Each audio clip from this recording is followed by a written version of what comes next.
আসসালামু আলাইকুম সুধী দর্শক, একদিন পর আবার একটা ভিডিও নিয়ে হাজির হলাম। আজকের বিষয়টি একদমই অন্যরকম। মুভি সিনে জগতের অর্থাৎ বিনোদন জগৎ নিয়ে একটা ভিডিও করতে চাচ্ছি। সেটি হলো হলিউড নিয়ে। বিশ্বের সবচেয়ে বড় চলচ্চিত্র শিল্প মার্কিন যুক্তরাষ্ট্রে অবস্থিত হলিউড। আজকের থাম্বনেলটা হলো অস্কারের ৯৭ বছরের রেকর্ড ভেঙে ১৬টি মনোনয়ন পেল সিনাস নামের মুভিটি। তো শুরু করছি কিভাবে কি ঘটল।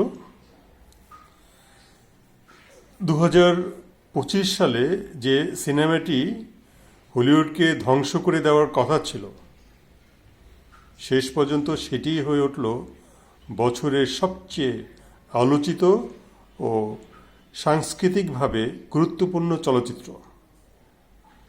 চলতি বছর অস্কারে ২৪টি বিভাগের মধ্যে রেকর্ড ১৬ মনোনয়ন পেয়ে চমকে দিয়েছে রায়ান কুগলারের সিনেমা।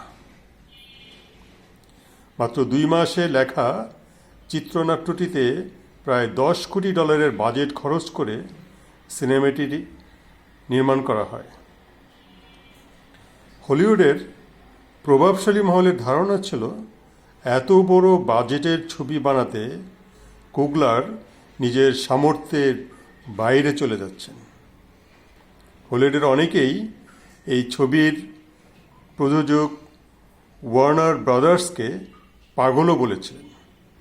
এমনকি কেউ কেউ বলেছেন এই ছবি বানানোই হতে পারে স্টুডিও সিস্টেমের শেষ অধ্যায়। ২০২৫ সালের ১৭ এপ্রিল মুক্তি পেয়ে খুব দ্রুতই ছবিটি বিশ্বজুড়ে $৩৬৮ মিলিয়ন আয় করে ফেলে।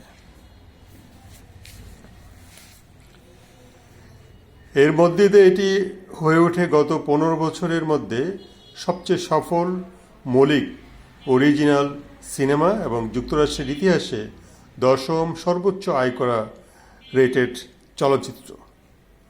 মজার ব্যাপার হলো এই তালিকায় টার্মিনেটর ২ কিংবা হ্যাংওভার্সের মতো ছবিকেও পিছনে ফেলেছে সিনাস।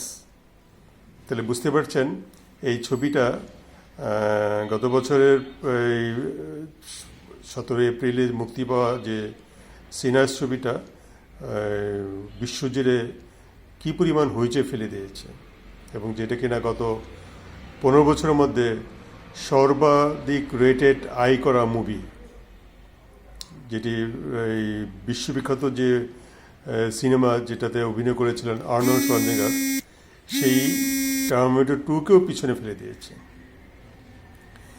তো এই